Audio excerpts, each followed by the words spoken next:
Navy Doomsday Plane vanishes mysteriously. US Navy Doomsday Plane goes dark over Atlantic during secretive mission. A highly specialized US Navy Doomsday Plane mysteriously vanished from public flight tracking systems while carrying out a confidential mission over the Atlantic, sparking intense curiosity among military observers. And now we dive into the heart of this story right here on the AI podcast. Welcome to the deep dive. Great to be here. Today, we are taking a fascinating and maybe a little unsettling journey into the world of strategic secrecy. We really are. We're tracking a plane that deliberately disappeared. We're going to analyze a specific flight event that, while it's totally routine, tells us everything about the hidden infrastructure of national security. And this is some serious hardware we're talking about. Absolutely. Our source material centers on the highly specialized US Navy E-6B Mercury aircraft. You might know it by its more chilling nickname. The Doomsday Plane. That's the one. And we're looking at its recent, highly classified flight over the Atlantic. So our mission today is to be your shortcut to understanding this vanishing act. We need to get past the sensational headlines. What exactly is this plane? Why is its design rely on, decades-old technology? And what was it actually doing after it vanished from public tracking? And this is a very focused investigation. I mean, you have to remember, we are dealing with one of only 16 of these aircraft In the entire world. in the world. The specific event we're digging into saw the plane vanish from civilian radar around, 8:30 a.m. Eastern Time. Just after leaving Naval Air Station Patuxent River. Right. And for almost any other aircraft, that would be a major incident, a huge red flag. But for this plane, For this plane, it's just the moment the mission truly begins. that initial hook, the idea that disappearing is just standard procedure, that's what always gets me. It sparks the curiosity. So let's start with the machine itself. Section 1. The E-6B Mercury. It is explicitly designed for the worst day possible. Literally. Built around the singular requirement of surviving a nuclear conflict, what makes this aircraft so uniquely critical to the chain of command? It's the ultimate guarantor of continuity. The E-6B serves as an airborne command and control center for the most senior elements of the U.S. defense structure. So we're talking top of the pyramid. Top of the pyramid. Think of it as the ultimate mobile office for U.S. Strategic Command, the Secretary of Defense, and crucially, the President. So if ground-based centers are incapacitated, If they're gone, the E-6B takes over instantly. so if the bombs start falling, this is the communication bridge, Yeah. the thing that keeps the whole deterrent system functioning. It is the literal link to retaliation. Wow. Precisely. Its function isn't just advisory, it's operational. Yeah. Its primary mission is to relay authenticated, non-revocable launch orders for nuclear weapons Unrevocable. and to maintain those command and controlled communications even if all ground and satellite links are jammed or destroyed. Or just fried by a nuclear blast. Exactly. You mentioned the chain of command. This concept isn't new, is it? How far back does this go? Oh, not at all. This has deep Cold War roots.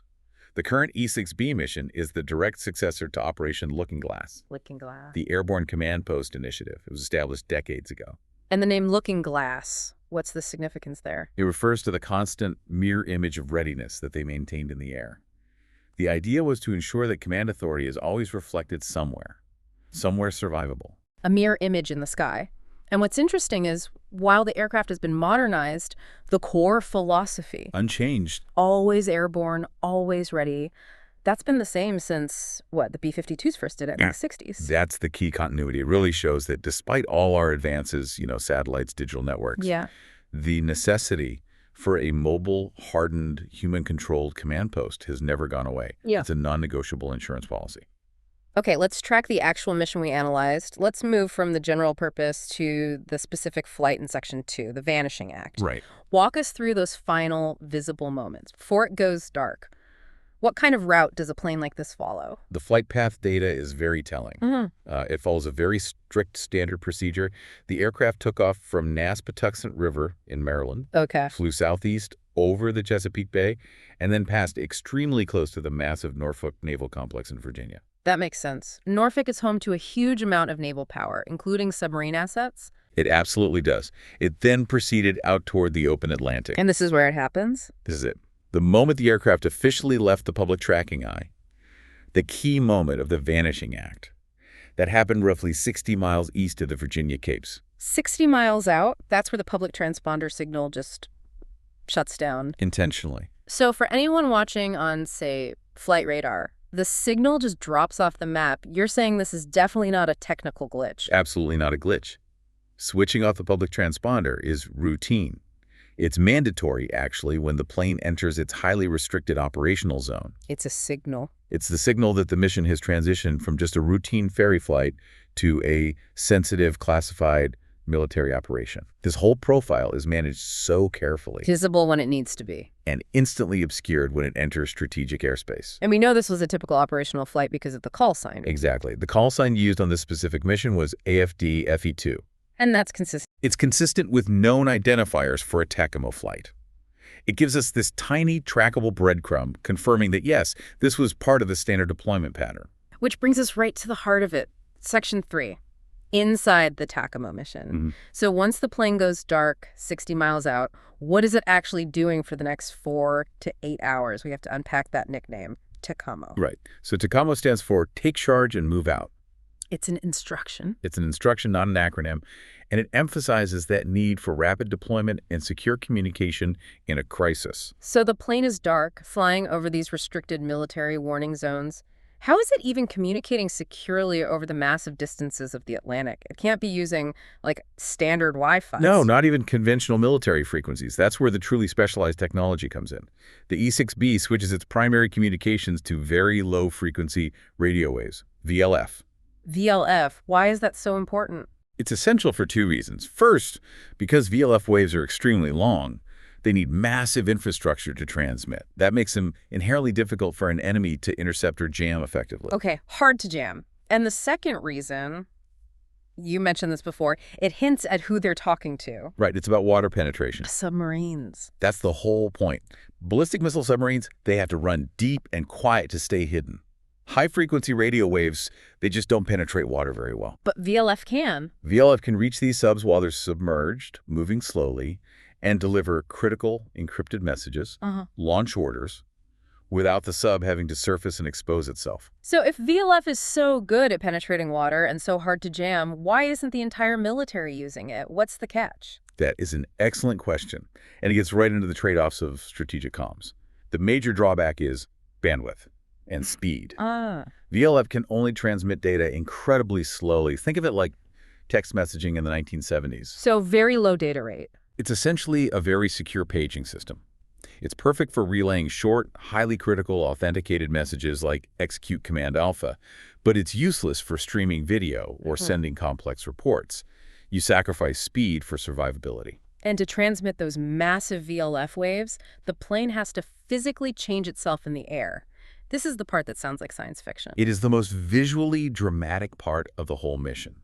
To broadcast VLF signals efficiently, the aircraft has to deploy a gigantic trailing wire antenna. A wire. We're talking about unspooling a main antenna that can stretch several miles long. Several miles. Several miles. Yeah. Along with a secondary antenna to help tune the signal. A miles-long wire streaming out of a jet at high altitude. That must completely change how it flies. It absolutely does. The plane can't just fly straight and level. It can't maneuver sharply. So what does it do? The E-6B flies these long, predictable racetrack patterns over the ocean. This continuous wide turning is necessary to keep that huge antenna wire positioned correctly. You mean weighted? Exactly. Weighted and hanging almost vertically toward the sea. That's how you get maximum VLF signal broadcast range down to the submerged subs. That is a surreal image. A flying command center slowly tracing these loops over the ocean, all to guarantee a nuclear response. That's its life for 4 to 8 hours. The whole mission is designed to make sure America's nuclear forces, submarines, ground facilities, other assets, they all remain connected to the president and command authorities at all times. TACAMO is literally the lifeline. The lifeline to the nuclear deterrent. Let's shift to the plane itself. Why this plane? Section 4, built for survival. It was built between 1989 and 1992.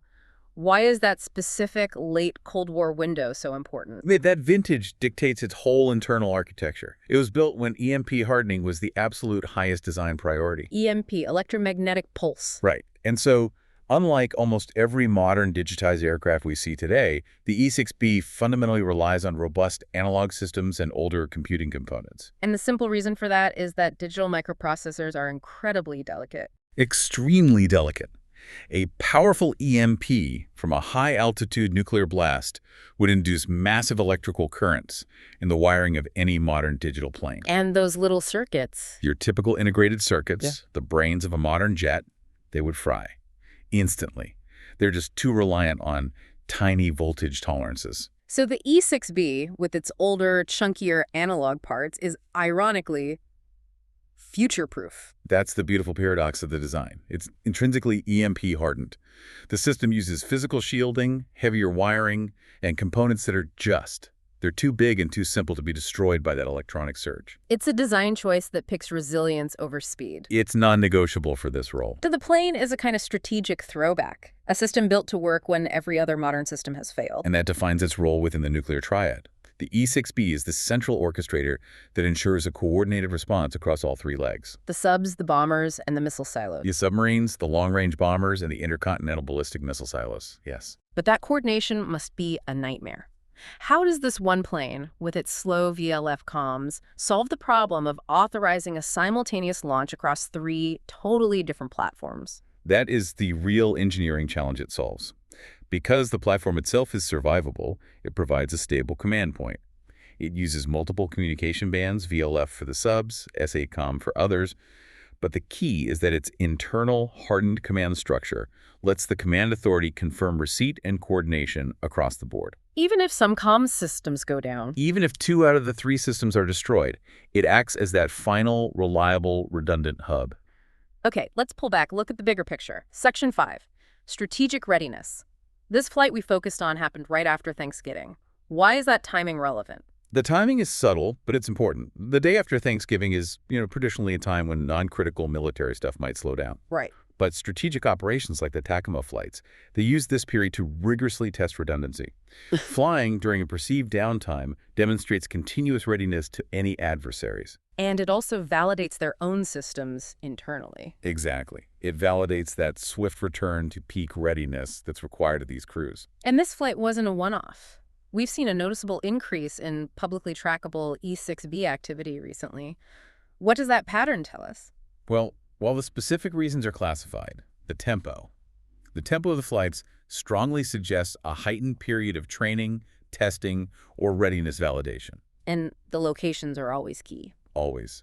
For instance, earlier this year, we saw one of these planes tracked circling near Offutt Air Force Base in Nebraska. Offutt is STRATCOM headquarters. It's America's nuclear command and control headquarters. So that specific flight profile, taking off from Tinker Air Force Base and just circling Offutt, that indicates rigorous training for maintaining command right there in the immediate vicinity of the central hub. And the observation wasn't just this one transatlantic flight. Oh, no. Just this past week, we spotted 3 additional Mercury aircraft performing short regional missions. Where were they? Across places like Tulsa, Dallas, and those departing Maryland. So when you see 5 unique aircraft, that's a third of the entire fleet. A third of the fleet. Engaging in visible training missions in such a short period, it just underlines the continuous, demanding effort to ensure the deterrent is practiced, responsive, and always ready. So the constant movement of these 16 planes it's like a visible manifestation of an invisible strategic promise. It is the physical guarantee. These operations are expensive, they're demanding on the crews, on the machines, but that constant rotational movement highlights the continuous commitment to maintaining an unbreakable command capability. Practicing for a day they hope never ever arrives. Absolutely. Okay, let's bring this deep dive home. We've established that the E-6B Mercury is a specialized EMP-hardened analog relic. An airborne command post that executes these highly secretive Tacoma missions. It vanishes from radar near the Virginia Capes, only to unspool a multi-mile VLF antenna and begin its critical communication with submerged nuclear forces. And we understand now that this reliance on older analog tech is a deliberate choice for ultimate survivability. It gives the command structure a guaranteed lifeline when every 21st century system might fail. So we began this deep dive with the mystery of a plane disappearing from public sight, a moment we now know is completely normal, even necessary for this operation. Right.